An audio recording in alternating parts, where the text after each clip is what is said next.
So బరాము ప్రదేశం ఇది Lebanon border కి అతి సమీపంలో ఉన్నటువంటి ఈ సినగోగు నుంచి మనం కొంచెం డౌన్ కి వెళ్తే కనుక అంటే ఇది 3rd సెంచరీకి సంబంధించిన ముఖద్వారము జెరూసలేం వైపుకి ఉండే విధంగా కట్టబడింది.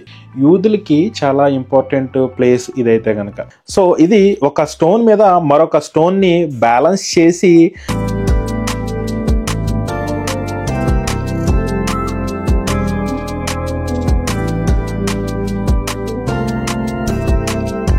ఇక్కడ 3 కాలమ్స్ మాత్రమే కనిపిస్తున్నాయి, మిగతావి ధ్వంసం చేయబడ్డాయి.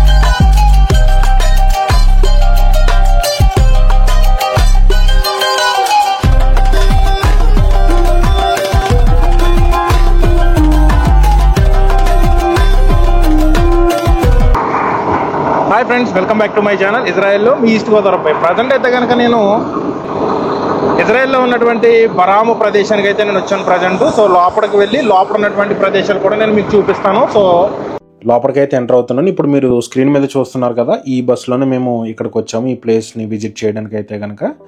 సో లోపలికి వెళ్తున్నా. సో ఈ స్టెప్స్ అన్నీ కూడా ఎక్కి మనం పైకి వెళ్ళవలసి ఉంటుంది. ఏదైతే ప్రదేశాన్ని మనం చూడడానికి ఇప్పుడు వచ్చామో ఆ ప్లేస్ ఈ పైనే ఉంటుందన్నమాట. సో చాలా హిస్టారికల్ ప్లేస్ ఇది, చాలా చారిత్రాత్మక కట్టడం అని చెప్పొచ్చు.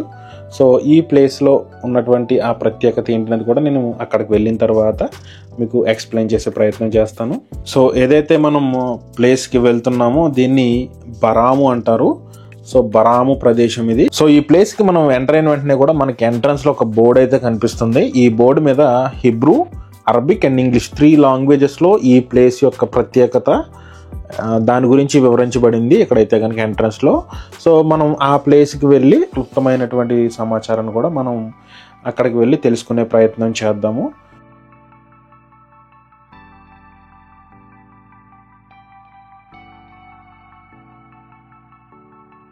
కనిపిస్తుంది కదా, ఈ ప్రదేశం అంతా కూడా చాలా హిస్టారికల్, అంటే బైబిల్కి రిలేటెడ్ అయిందికైతే కాదు కానీ యూదులకి చాలా ఇంపార్టెంట్ ప్లేస్ ఇదైతే కనుక. గలిలియా ప్రాంతంలో ఉన్నటువంటి మొట్టమొదటి సినగోగ్ ఇది. యూదులకి అతి పవిత్రమైన ప్రదేశం అని చెప్పొచ్చు. సో ఈ ప్రదేశం చాలా ఇంపార్టెంట్ ప్లేస్గా వాళ్ళు పరిగణిస్తూ ఉంటారు. సో ఇప్పటికీ కూడా యూదులు ఈ ప్రదేశానికి వచ్చి విజిట్ చేస్తూ ఉంటారు.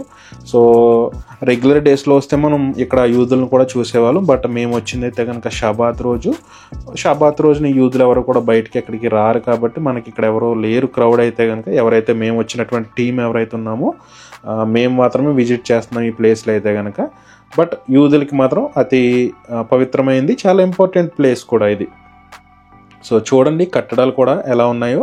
సో చాలా పురాతనమైన కట్టడాలు. ఇప్పుడు మీరు ఏదైతే స్క్రీన్ మీద చూస్తున్నారో ఇది బరాము ప్రదేశంలో ఉన్నటువంటి యూదుల సినగోగు. అంటే క్రూసేడర్స్, మమ్లూక్ ముస్లిమ్స్ ఎప్పుడైతే మనకి ఇజ్రాయెల్కి రావడం జరిగిందో ఆ టైంలో ఇక్కడ ఈ సినగోగుని నిర్మించడం జరిగింది.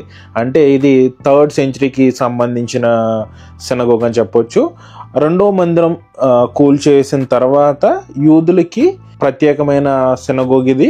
ఇది మన గలీలియాకి దగ్గరలో ఉంటుంది.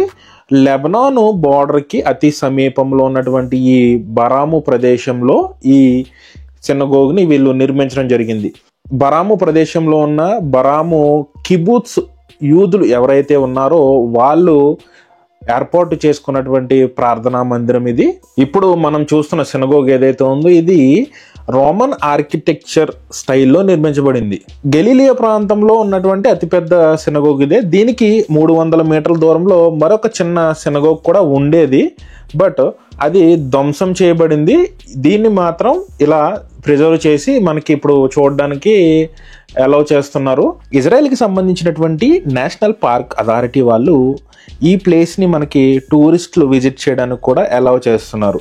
ఏదైతే ఇప్పుడు మనం నిల్చున్నటువంటి ఈ సినగోగు తోరా స్టడీస్కి కూడా చాలా ఇంపార్టెంట్ ప్లేస్గా చెప్తూ ఉన్నారు యూదులైతే గనక. ఈ సినగోగు నుంచి మనం కొంచెం డౌన్కి వెళ్తే గనక ప్రవక్త ఒబాడియా సమాధి కూడా మనకి ఇక్కడ కనిపిస్తుంది ఈ సినగోగ్కి సమీపంలోనే.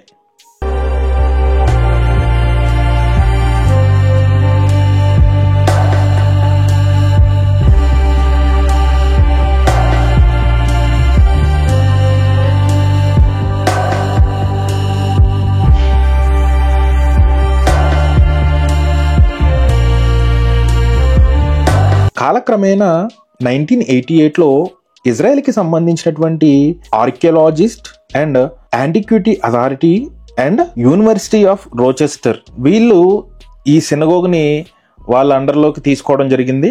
ఈ బరాము ప్రదేశంలో ఉన్న ఈ ఒక్క సినగోగు మాత్రమే ముఖద్వారము జెరూసలేం వైపుకి ఉండే విధంగా కట్టబడింది.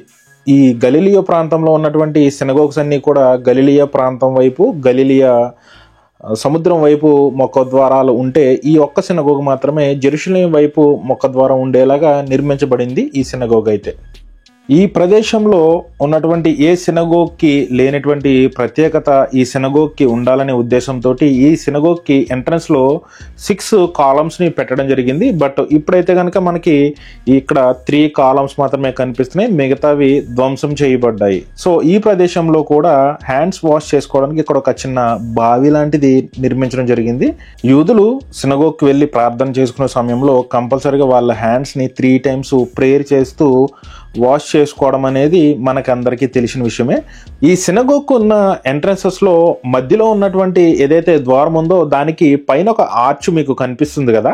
సో ఇది ఒక స్టోన్ మీద మరొక స్టోన్ని బ్యాలెన్స్ చేసి నిర్మించినటువంటి ఆర్చ్ ఇది. 1966 నుంచి ఈ బరాము ప్రదేశంలో ఉన్నటువంటి ఈ సినగోగు నేషనల్ పార్క్ గా డిజిగ్నేట్ చేయబడింది.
గలిలియా వాళ్ళకి ముఖ్యమైన సినగోగ్ ఈ ప్రదేశం. యేసుక్రీస్తు ప్రభు కాలానికి సంబంధించింది కాదు, బిబిలికల్ సంబంధించింది కాదు. ఓకే, బైబిల్ కి సంబంధం లేదు. కానీ యేసుక్రీస్తు ప్రభు తర్వాత 500 సంవత్సరాల తర్వాత జూయిష్ కమ్యూనిటీ ఇక్కడ నివసించారు. ఇక్కడికి వచ్చి ప్రాంతానికి ముఖ్యమైన సినగాగు. ఓకే, అయితే ఇది ప్రస్తుత సినగాగు 3 పార్ట్స్ ఉంటుంది. ఓకే, ఫస్ట్, సెకండ్, థర్డ్ 3 ద్వారాలు కనిపిస్తున్నాయి ఇక్కడ మనకి. అయితే ఇది ఈ ప్రాంతంలో జూయిష్ కమ్యూనిటీ నివసించారు. ఓకే, యూదులకి పవిత్రమైన నిర్మించారు. దేవుడి చక్కని స్థలాలు మేము దర్శించడానికి మాకు అవకాశం ఇచ్చాడు. మేము కూడా మీకు తెలియపరచాలని, మీ అందరూ చూడటానికి మీకు అవకాశం కలిగించడానికి సహోదరు నాని ద్వారా చక్కని అవకాశం దేవుడు మీకు ఇచ్చాడు. దేవుడు మిమ్మల్ని దీవించి ఆశీర్వదించును గాక. God bless you. Okay, YouTube channel మమ్మల్ని కవర్ చేస్తారా? మీరు కూడా వస్తారన్నా.